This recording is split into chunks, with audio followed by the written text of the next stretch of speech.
I'm in Madrid, and I've come to meet Masood Khalili, an Afghan who's been a friend, a fellow traveller in many ways, since the 1980s, when I was a BBC correspondent covering the war against the Soviet occupation in Afghanistan. And he was a senior aide to one of the most prominent Afghan commanders. Masood Khalili has been a fighter, but he's also a philosopher, a poet, a son of a poet, a diplomat who says that 10% of his life is about politics and 90% is about culture. And now he's Afghanistan's ambassador to Spain. 10 years ago, on the 9th of September 2001, he was the only survivor of the Al-Qaeda attack that killed one of his dearest friends, Ahmed Shah Massoud. He was seen as the commander leading the resistance against the Taliban. And many say that his assassination was a sign that the United States was about to come under attack. And so it did on September 11th. Masood Khalili, it's good to see you again. My pleasure. We're sitting now in your lovely home in Madrid, and I can see on the walls the beautiful paintings, the elegant calligraphy of your wife, Sohaila. And the window is open, and we can see the curtains just blowing in the breeze, and beyond them, a garden where we can hear the sounds of the children, the bird song. There it goes. And a fig tree, an olive tree. It's a beautiful Mediterranean day. But take us back to that day 10 years ago, after that terrible attack on Ahmed Shah Massoud, where you drifted in and out of consciousness for nearly a week. When you first woke up, what did you see? First, it was in the helicopter when I saw his beautiful face, but this time covered with blood. His hair, partly silver, also covered with blood. Oh my goodness, he is dying. Trying to put myself a little bit closer to him, got unconscious. After 5 days, I opened my eyes. The first thing I saw was my wife and my son. And I said, what happened to my friend? She said, we all have come from God and we go to him. I found that he's dead. Then I said, this is the time to talk. Son, you come. You're an Afghan and you want to take revenge. What happened to those boys? Both of them said, they have died. Personally, I've forgiven them. Son, don't take revenge at all on my behalf. Tell us about the boys, you call them, the two men who posed as journalists and assassinated Ahmed Shah Massoud. Well, that day morning, Lyse, we were both so happy.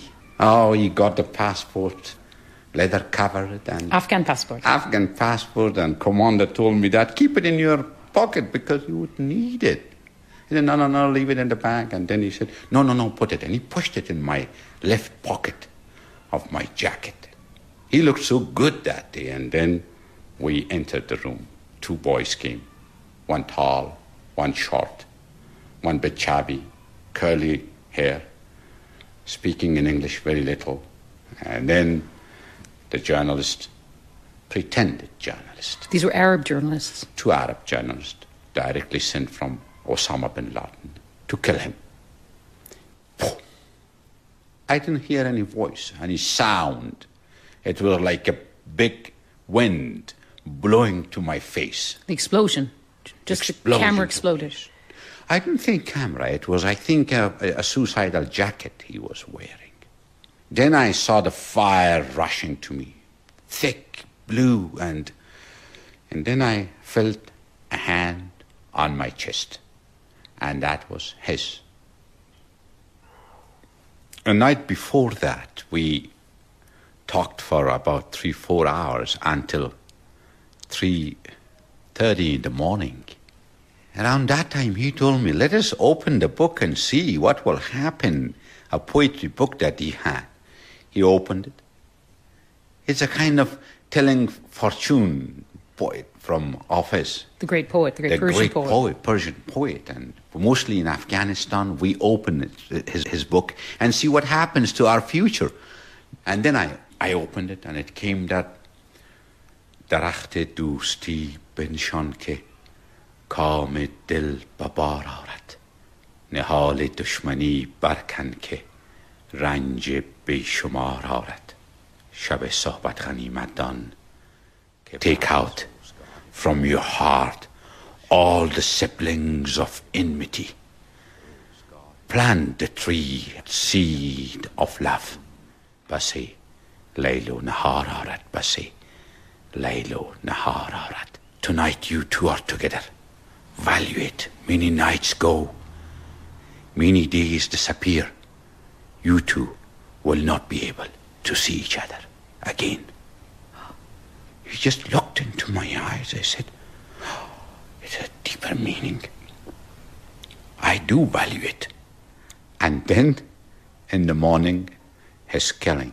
And then in the hospital, my wife brought the passport and said, what is this? I said, 8 shrapnels got stuck in one of the pages, and it was right on your heart. I said, oh my goodness, I wish he had put it on his own heart.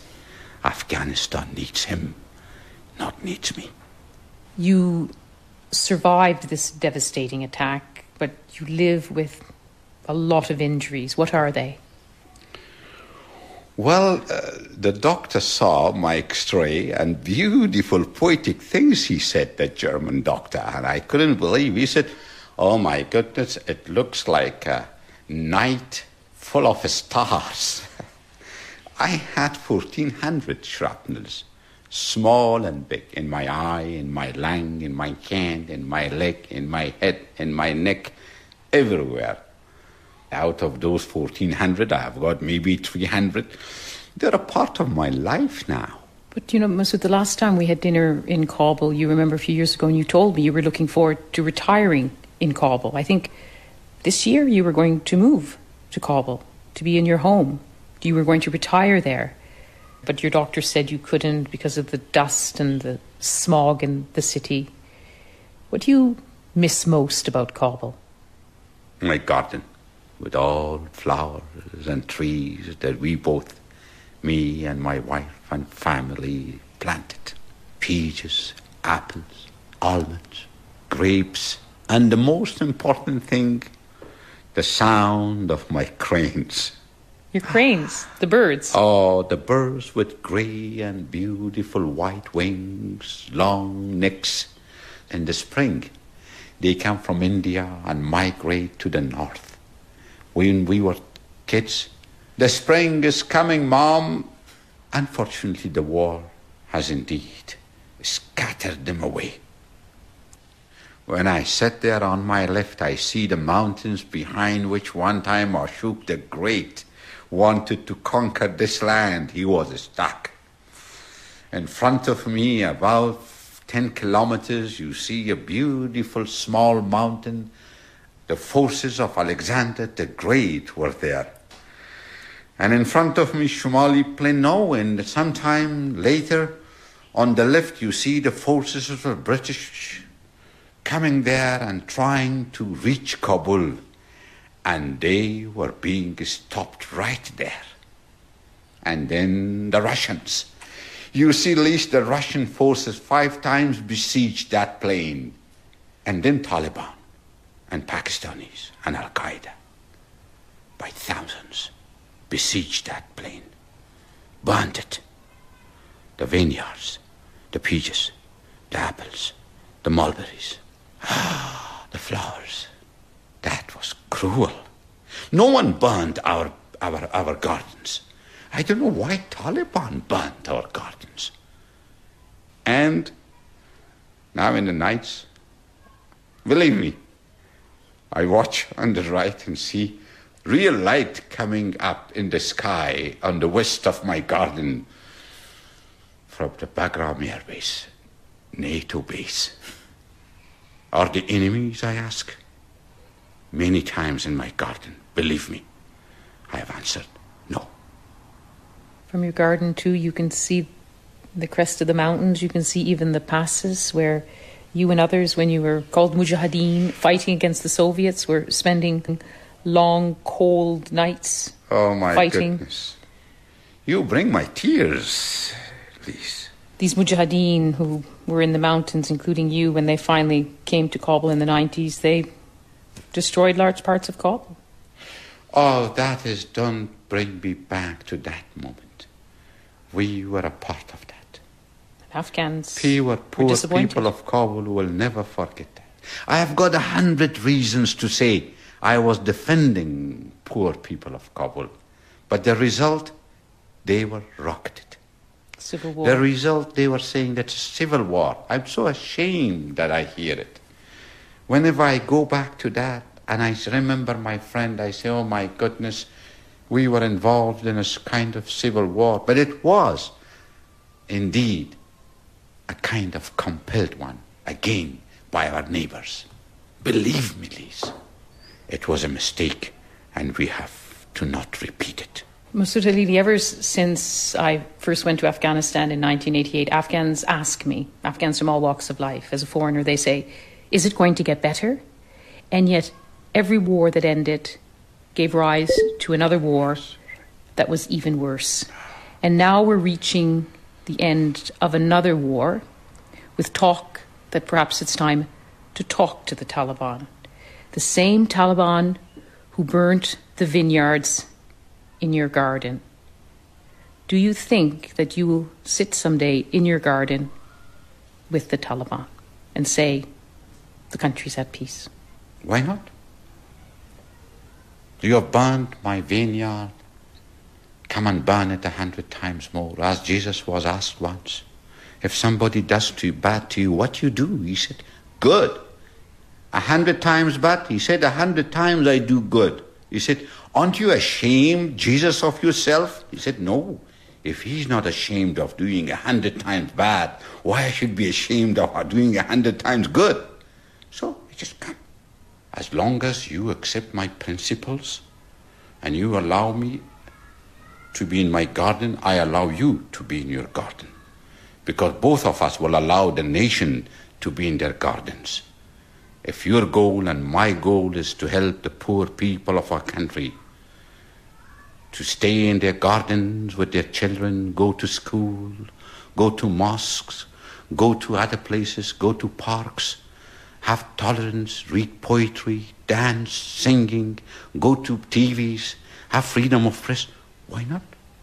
He will be regretful of what he did, and he would say, thank you, because you give me a chance. Masood Khalili, I so want to believe you. I'm not sure every Afghan thinks the same as you, but I really want to believe you're right.